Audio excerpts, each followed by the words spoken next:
Father in heaven, hallowed be your name. Your kingdom come, your will be done, on earth as it is in heaven. Give us this day our daily bread, and forgive us our debts, as we forgive our debtors. And do not lead us into temptation, but deliver us from the evil one.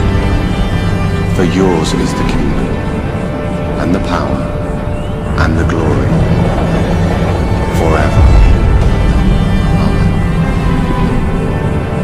The Warlord's castle, land